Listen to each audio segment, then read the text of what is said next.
riot officers as he attempted to enter the county assembly.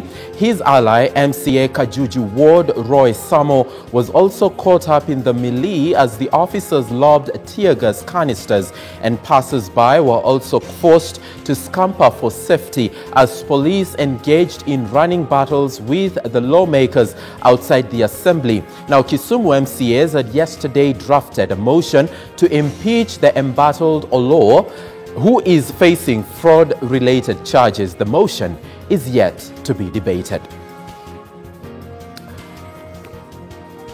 Now, Samburu Governor Moses Lenol Kulal has been prohibited from selling, charging, leasing, developing and transferring a parcel of land situated in Karen, Nairobi, pending the hearing and determination of a case filed against him by the Anti-Corruption Commission.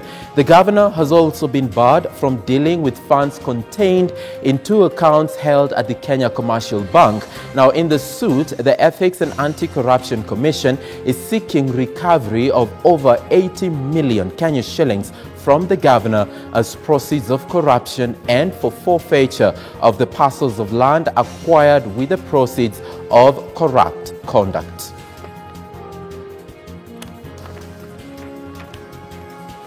Now let's get an international update as of now, where exit polls following Israel's second general election in 5 months suggest the result is too close to call. The centrist blue and white alliance of former military chief Benny Gantz is projected to win between 32 and 34 seats, and Prime Minister Benjamin Netanyahu's right-wing Likud party 30 to 33 seats. Netanyahu called the snap vote after failing to form a governing coalition in the wake of an election in April. Negotiations on the formation of a new coalition are expected to start as soon as the preliminary results come in on Wednesday morning. Now, Nigerian police have arrested 2 suspects in connection with hotel serial killings in the southern city of Port Harcourt. At least 8 women have been found strangled in different hotel rooms in Nigeria's oil capital in Rivers State since July. An outrage over the killings has prompted a social media campaign to demand that the authorities do more to stop them. Now, one man was arrested after a tip-off that he had offered money to spend the night with a woman. The other suspect had been arrested in Kaduna in central Nigeria. Let's move to South Korea, which has confirmed a second phase of African swine fever at a pig farm near the border with North Korea, a day after reporting its first ever outbreak of the virus, deadly to pigs but not harmful to humans. The second case was detected at a farm in Yeoncheon, northwest of the capital Seoul, where 4,700 pigs had been raised. North Korea reported its first case in late May, and the first outbreak of African swine fever in East Asia was reported in China in early August 2018, and the virus has since spread across Asia. The disease is nearly 100% fatal and highly contagious among pigs, with no known cure or a vaccine. That is the update we have for you in as far as the local and international news is concerned. Let's, however, keep on updating you on what's happening closer home, and we would like to take you to a press briefing that is currently ongoing by a group known as Vision 2030 Youth. And let's get to listening to the agenda on the table. Giving threats all the time. Sometimes as young people that are into business, we get so stressed out. And you wonder, like, if you cannot do business in Kenya, where else can you go and do your business? Like, we travel a lot, even as we are going for our products to come and sell here. When you go to other countries, you find that you're being stressed too much. The taxes are so high. But when those people come to Kenya, you find that the outsiders are being favored more than the people that are here. At the end of the day, who are we building? Where are we taking our labor? So I feel if it's like the issue for Keroche, what I would say is, like, since Madam Tabitha started her business, she was a lady who had the passion to start a business. Like, she's a person that we as women admire. And we feel that the things that she's going through are things that put us into fear. Like, even us, are we going to be arrested? If it's an issue about taxes, it is the same as even us as personal business people. Can we have communication with the tax collectors? Like, they should not feel like we're also coming in to help the country, and we're also we are trying to build the country together as a group. KRA cannot do it without us, and we cannot do it without them. We are not saying that we want to break the law, but what we are saying is they should find the right means to be collecting taxes and not feel like they need to arrest people that are already getting other people into employment. As young business people, we've also employed other young entrepreneurs that we are supporting.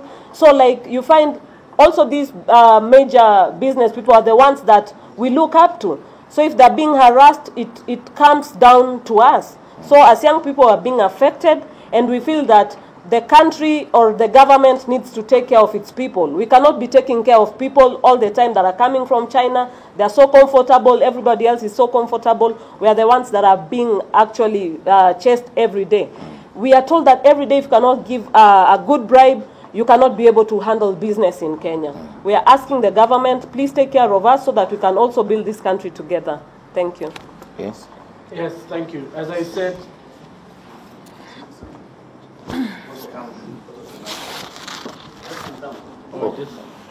Just move there.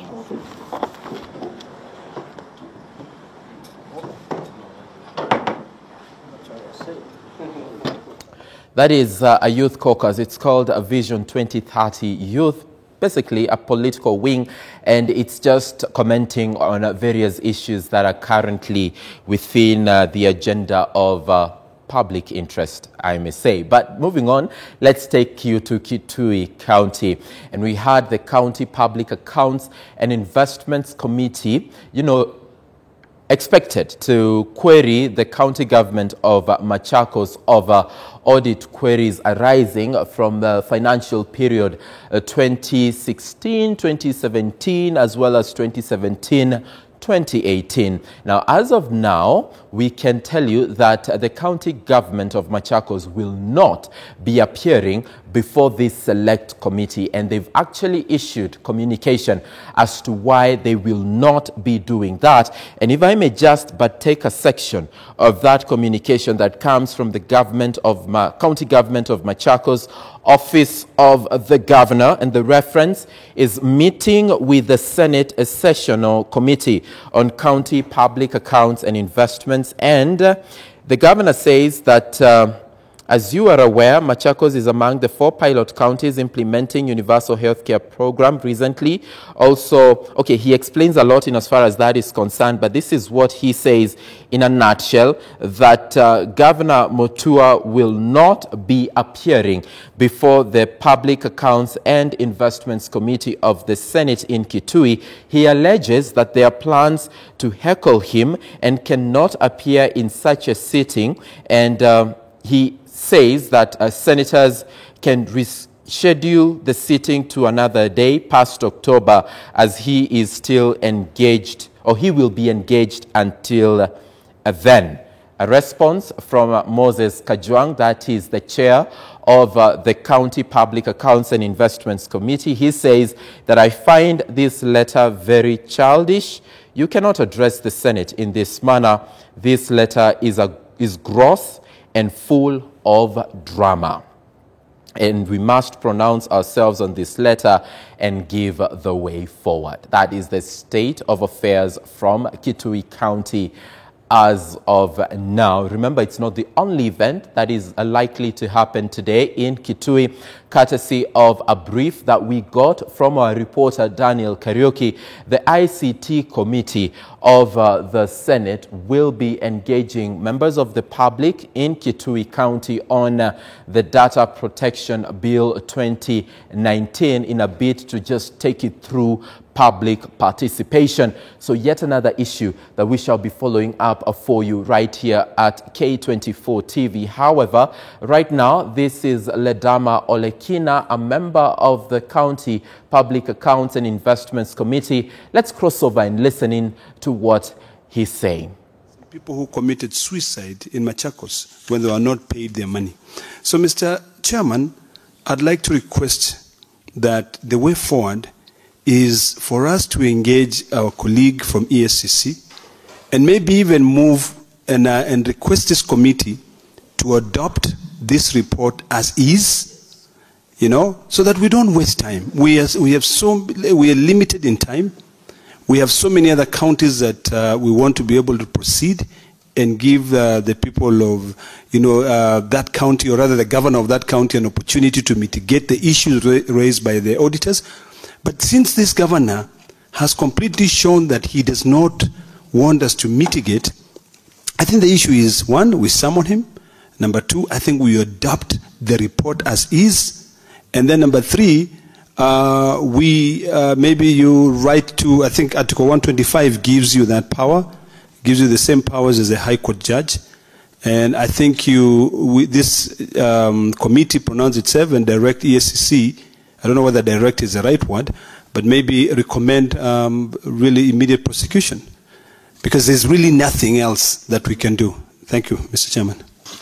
Thank you, members. I've listened very carefully to all the submissions of members, and all the submissions, the key word is disappointment, and the key word is that the governor for Machakos is disrespectful of the institution of the Senate. Members of the County Assembly, you probably are familiar with this situation, because when we discussed with you yesterday, you told us that this is a common feature. You call CECs and you call chief officers and they do not appear. This does not happen very frequently in the Senate.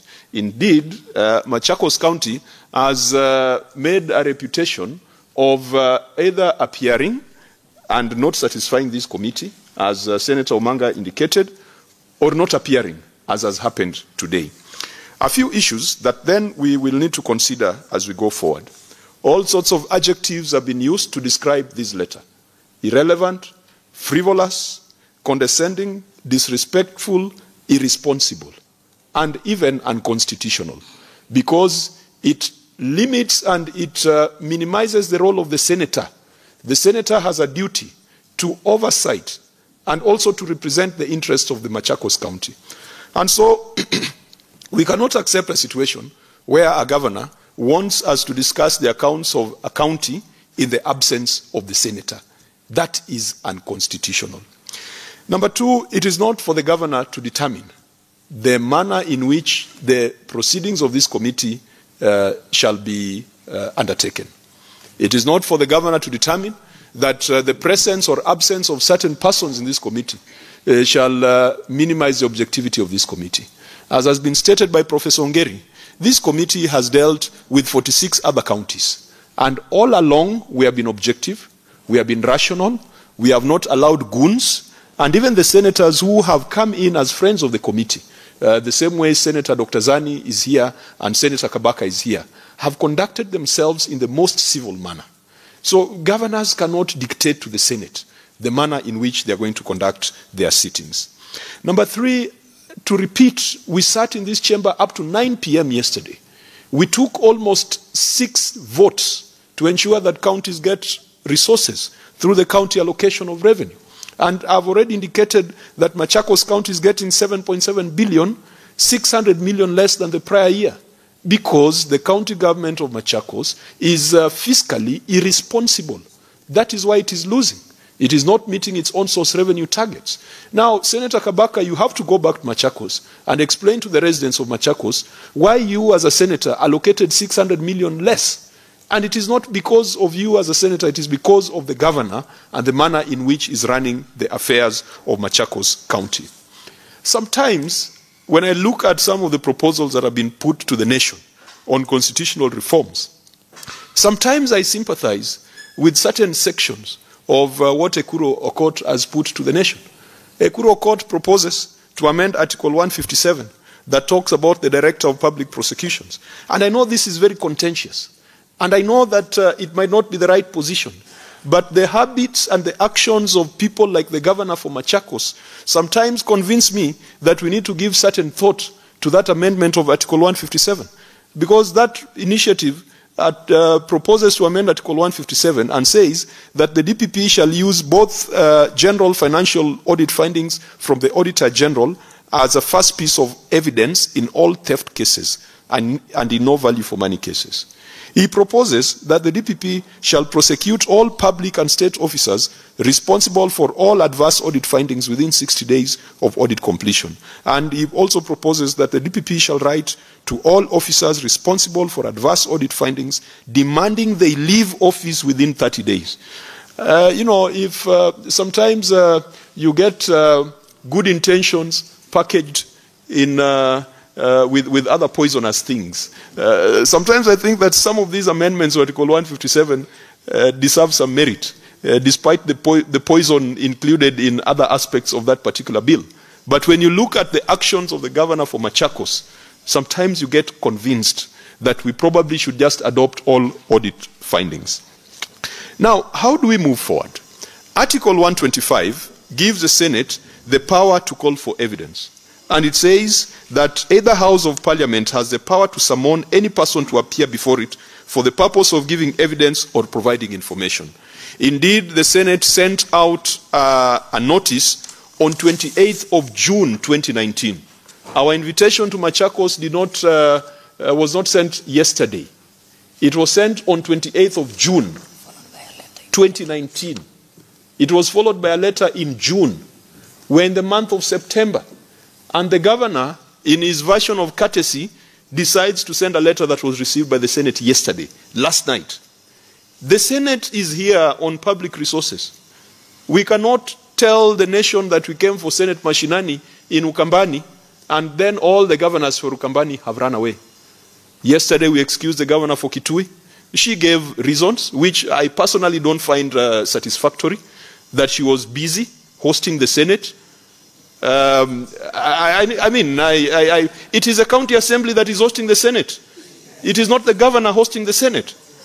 Now, the governor for Machakos, a critical region in Ukambani, gives us all these frivolous reasons. The governor for Makueni had initially indicated that he was traveling to the United States, and we insisted he must appear. And thankfully, the governor for Makueni has confirmed he'll appear before us. Why would the Senate come to the Ukambani region and all the governors choose to stay away? And then the governor for Machakos gives us unsolicited advice that he prefers that we meet him in Nairobi. What does he have to hide? Why can't he accept to be questioned by the Senate in Ukambani, in Kitui, even if it was not in Machakos? So we find some of these actions really condescending and really out of order. How then do we proceed? I want, therefore, to refer to the Parliamentary Powers and Privileges Act, particularly Section 19. And for avoidance of doubt, Section 19 of the Parliamentary Powers and Privileges Act deals with the procedure if a witness fails to appear. And it says, where a witness summoned does not appear, or appears but fails to satisfy the relevant House of Parliament or committee, the relevant House or committee may impose upon the witness such fine not exceeding 500,000 shillings, having regard to the witness' condition in life and all the circumstances of the case. We have a precedent. Kwale, we fined. Nairobi, we fined. And I think the Lands Committee also imposed a fine on another state officer, the Trade Committee. Therefore, this committee pronounces itself in this particular manner, that the governor for Machakos, having failed to appear and having not given us a satisfactory reason as to why he should not appear before this committee Chairman, fines the governor an amount. I don't want you to finish that statement. I'm afraid. We are going to be playing to the game theory of this guy. Let me, Chairman, before you rule. If we are going to give, a monetary value to him, that is a slap. That's a joke. Unless say something further. I think we need to deal with the law as it is.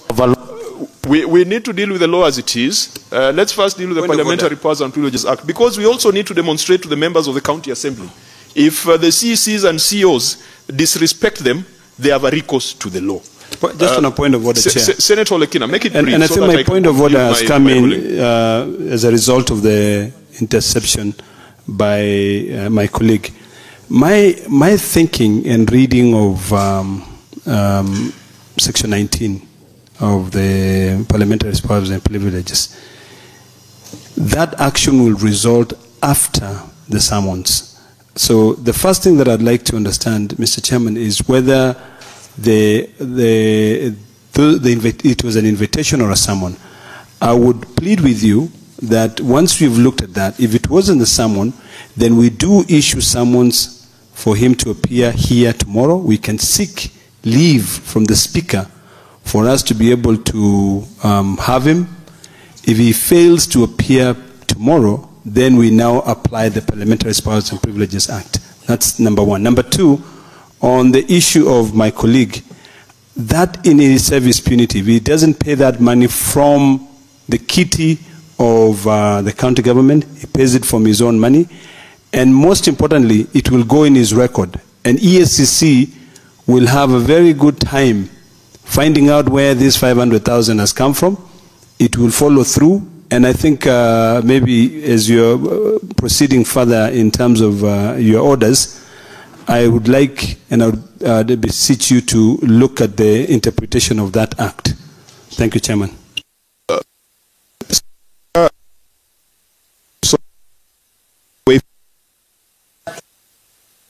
Maybe if we summon him, let's do it in.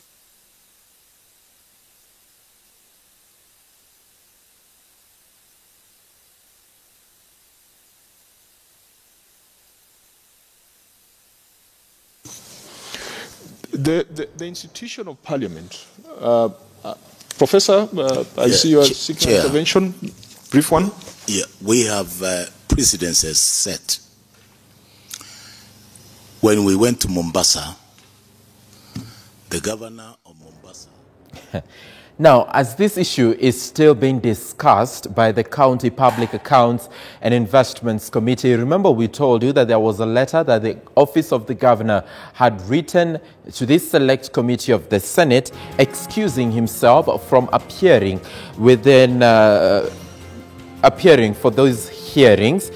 And that letter reads in part that it is also our contention that Senator Boniface Kabaka should not be allowed to use innocent committee sittings to advance a personal interests, as this obviously amounts to blackmail, arm twisting and abuse of office. Now, Kabaka is the senator, Machakos County. So what direction will this issue take?